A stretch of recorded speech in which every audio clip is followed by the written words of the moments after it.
ang Radyo Magazine, 1278 kHz sa inyong mga radyo. Ang studio ng himpilang ito ay matatagpuan sa 4th floor ng Media Center Building, Visayas Avenue, Quezon City. At ang transmitter ay nasa Marulas, Valenzuela, Metro Manila.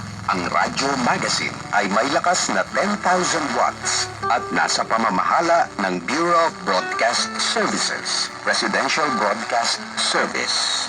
Ang himpilang ito ay muling sasahimpapawid bukas sa ganap na alas 5 ng umaga. Mga kababayan, ang pambansang awit ng Pilipinas. Bayang magiliw, pelas ng silanganan, alab ng puso, sa dibdib mo'y buhay.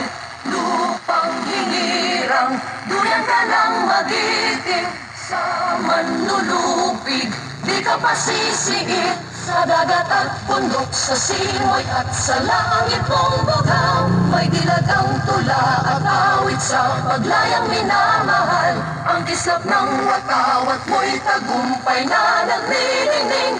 Ang bituin at araw niya, kailan pa may di magdidilim. Lupa ng araw ng walhati pagsinta, buhay